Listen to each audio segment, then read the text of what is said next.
മീരയ്ക്ക് ആദ്യമായി ഒരു ഷെയർ വാങ്ങണം. പക്ഷേ അതിനു മുമ്പ് അവൾക്ക് ഒരു ഡീമാറ്റ് അക്കൗണ്ട് വേണം. പേടിക്കേണ്ട, 10 മിനിറ്റ്, ഒരു ഫോണും കുറച്ച് രേഖകളും. മീരയ്ക്ക് ചെയ്യാമെങ്കിൽ നിങ്ങൾക്കും ചെയ്യാം. ഡീമാറ്റ് അക്കൗണ്ട് എന്ന് പറഞ്ഞാൽ നിങ്ങളുടെ ഷെയറുകൾ സൂക്ഷിക്കുന്ന ഒരു അക്കൗണ്ട്. ബാങ്ക് അക്കൗണ്ടിൽ ക്യാഷ് സൂക്ഷിക്കുന്ന പോലെ ഡീമാറ്റിൽ ഷെയറുകൾ ഇലക്ട്രോണിക് ഫോമിലായി ഇരിക്കും. ശരിക്കും ഇവിടെ 3 അക്കൗണ്ട് വേണം. സിമ്പിളായി പറഞ്ഞാൽ നിങ്ങളുടെ ബാങ്ക് അക്കൗണ്ട് അതൊരു പേഴ്സായിട്ട് ചിന്തിക്കുക. ട്രേഡിംഗ് അക്കൗണ്ട് കടയിലെ ഒരു കൗണ്ടറായി. പിന്നെ ഡീമാറ്റ് അക്കൗണ്ട് വീട്ടിലെ ഒരു അലമാരയായി. നിങ്ങളൊരു ഷെയർ വാങ്ങുമ്പോൾ ക്യാഷ് ബാങ്കിൽ നിന്ന് പോകുന്നു. ട്രേഡിംഗ് അക്കൗണ്ട് വഴി ഓർഡർ നടക്കുന്നു. ഷെയർ ഡീമാറ്റിൽ വന്നിരിക്കുന്നു. വിൽക്കുമ്പോൾ ഈ പ്രോസസ്സ് നേരെ തിരിച്ചാകുന്നു. ഈ ട്രേഡിങ്ങും ഡീമാറ്റ് അക്കൗണ്ടും തുറന്നു തരുന്നത് ഒരു ബ്രോക്കറാണ്. മിക്ക ബ്രോക്കർമാരും രണ്ടും ഒരുമിച്ച് തുറക്കും. ഇതിനെ 2 in 1 അക്കൗണ്ട് എന്ന് പറയും. ഇവിടെ നിങ്ങൾക്കൊരു സംശയം തോന്നാം, ഈ ഷെയറുകൾ ശരിക്കും എവിടെയാണ് ഇരിക്കുന്നത്? ഭൂമിയുടെ ആധാരം വില്ലേജ് ഓഫീസിൽ ഇരിക്കുന്ന പോലെ ഷെയറുകളുടെ രേഖ ഇരിക്കുന്നത് ഒരു കേന്ദ്ര ഡിപ്പോസിറ്ററിയിലാണ്. ഇന്ത്യയിൽ 2 എണ്ണമുണ്ട്, NSDLും CSDLും. നമ്മൾ നേരിട്ട് അവിടെ പോയില്ല. നമ്മളെ ഡിപ്പോസിറ്ററിയുമായി ബന്ധിപ്പിക്കുന്ന ഏജൻ്റാണ് DP, ഡെപ്പോസിറ്ററി പാർട്ടിസിപ്പൻറ്റ്. നമ്മുടെ ബ്രോക്കർ തന്നെയാണ് സാധാരണ DP. അതായത് നിങ്ങളുടെ ഷെയറുകൾ ബ്രോക്കറിൻ്റെ കയ്യിലല്ല, ഡെപ്പോസിറ്ററിയിൽ സേഫായി ഇരിക്കുന്നു. ബ്രോക്കർ വെറും ഒരു ഏജൻറ്റ് മാത്രം. ഇനി ബ്രോക്കറിനെ എങ്ങനെ തിരഞ്ഞെടുക്കാം? അത് 2 തരമുണ്ട്. ഒന്നാമത്തത് ഫുൾ സർവീസ് ബ്രോക്കർ. അവർ അഡ്വൈസ് തരും, റിസർച്ച് തരും, പക്ഷേ ചാർജും കൂടും. രണ്ടാമത്തത് ഡിസ്കൗണ്ട് ബ്രോക്കർ. ആപ്പ് വഴി നമ്മൾ തന്നെ ചെയ്യും, ചാർജ് കുറവാണ്. സ്വയം പഠിച്ച് നിക്ഷേപിക്കാനാണ് ഉദ്ദേശമെങ്കിൽ ഈ ചാനലിൻ്റെ ലക്ഷ്യവും അതുതന്നെയാണ്. ഡിസ്കൗണ്ട് ബ്രോക്കർ മതി. എന്തായാലും ഒരു കാര്യം ഉറപ്പിക്കണം, ബ്രോക്കർ സെബിയിൽ രജിസ്റ്റർ ചെയ്തതാണോ എന്ന്. തുടങ്ങുന്നതിന് മുമ്പ് കുറച്ച് രേഖകൾ കയ്യിൽ റെഡിയാക്കി വെക്കുക. പാൻ കാർഡ്, ആധാർ, അത് മൊബൈൽ ലിങ്ക്ഡ് ആയിരിക്കണം. ഒരു bank account detail, cancelled check അല്ലെങ്കിൽ ബാങ്ക് സ്റ്റേറ്റ്മെൻറ്റ്, ഒരു ഫോട്ടോ, സിഗ്നേച്ചർ. പിന്നെ F&O ട്രേഡ് ചെയ്യണമെങ്കിൽ മാത്രം ഇൻകം പ്രൂഫ്. മീരയുടെ രേഖകൾ റെഡി.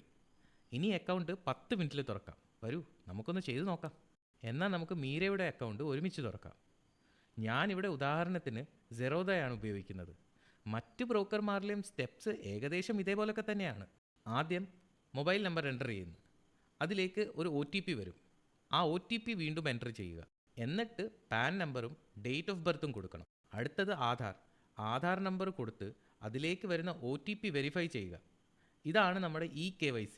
പിന്നെ കുറച്ച് വിവരങ്ങൾ, അച്ഛൻ്റെയും അമ്മയുടെയും പേര്, മാരിറ്റൽ സ്റ്റാറ്റസ്, ഇൻകം, ഓക്കുപ്പേഷൻ എല്ലാം സത്യമായി തന്നെ കൊടുക്കണേ. ഇത് KYC ആണ്.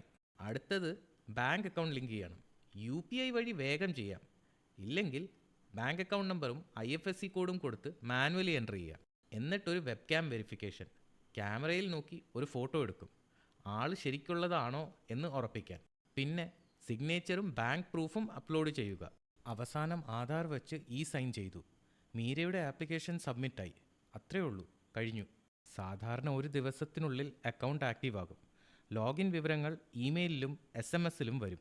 അക്കൗണ്ട് ആക്റ്റീവ് ആയാൽ ഇനി എങ്ങനെ ലോഗിൻ ചെയ്യും? അക്കൗണ്ട് തുറക്കുന്ന വഴി ഫോണിലും കമ്പ്യൂട്ടറിലും ഒരേപോലെ തന്നെ. പക്ഷേ ലോഗിനിൽ ഒരു ചെറിയ വ്യത്യാസമുണ്ട്.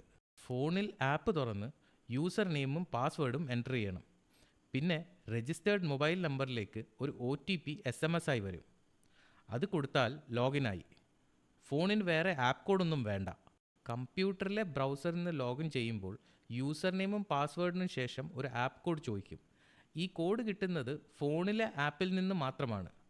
ഫോണിലെ ആപ്പിൽ അക്കൗണ്ട് ക്ലിക്ക് ചെയ്യുക, അതിൽ ആപ്പ് കോഡ് ക്ലിക്ക് ചെയ്യുക. ഒരു 6 അക്ക നമ്പർ ആയിരിക്കും. അത് സെക്കൻഡുകൾക്കുള്ളിൽ മാറിക്കൊണ്ടേയിരിക്കും. അത് കമ്പ്യൂട്ടറിൽ ടൈപ്പ് ചെയ്താൽ ലോഗിനായി. ചുരുക്കത്തിൽ ഫോണിന് SMS-ഉം OTP-യും, കമ്പ്യൂട്ടറിന് ആപ്പ് കോഡ്. ഒരു പ്രധാന കാര്യം, ഈ ആപ്പ് കോഡ് ഫോണിൽ നിന്ന് മാത്രമേ കിട്ടൂ. അതായത് ഫോണില്ലാതെ കമ്പ്യൂട്ടറിൽ സെറോദ കൈറ്റ് ആപ്ലിക്കേഷൻ തുറക്കാൻ പറ്റില്ല. ഇനിയും പലരും ശ്രദ്ധിക്കുന്ന മറ്റൊരു കാര്യം, ചാർജസ്. അക്കൗണ്ട് ഓപ്പണിംഗ് ഫീ, അത് പലപ്പോഴും ഫ്രീ ആണ്. AMC, ആനുവലി അക്കൗണ്ട് സൂക്ഷിക്കുന്ന ഫീ ആണ്. ബ്രോക്കറേജ്, ഓരോ ട്രേഡിനും ബ്രോക്കർ എടുക്കുന്ന ഫീസ്.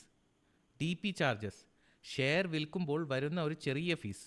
ഇതിനു പുറമെ ഗവൺമെൻറ് എടുക്കുന്ന ചാർജസ് ഉണ്ട്. STT, stamp duty, GST, exchange fees.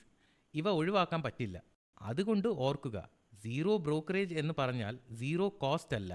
അവസാനം അക്കൗണ്ട് സേഫായി സൂക്ഷിക്കാൻ കുറച്ച് കാര്യങ്ങൾ. 2 ഫാക്ടർ ഓത്തൻറ്റിക്കേഷൻ എടുക്കുക. OTPയും പാസ്വേഡും ആരുമായും ഷെയർ ചെയ്യരുത്. ഒരു യഥാർത്ഥ ബ്രോക്കറും അത് ചോദിക്കില്ല. ഒരു നോമിനിയെ ചേർക്കുക. നമുക്ക് ശേഷം ഷെയറുകൾ ആർക്ക് പോകണമെന്ന്. ഇത് വളരെ പ്രധാനമാണ്, ഒഴിവാക്കരുത്. ഇടയ്ക്ക് CSDL നിന്നും NSDL നിന്നും വരുന്ന ഹോൾഡിംഗ് സ്റ്റേറ്റ്മെൻറ്റ് നോക്കുക. നിങ്ങളുടെ ഷെയറുകളുടെ ശരിയായ രേഖ അതാണ്. ബ്രോക്കറിൻ്റെ ആപ്പിന് പുറത്ത്. ഇപ്പോൾ മീരയ്ക്കൊരു ഡിമാറ്റ് അക്കൗണ്ട് ഉണ്ട്, നിങ്ങൾക്കും. ഇനി ഏത് കമ്പനിയെയും നോക്കാം.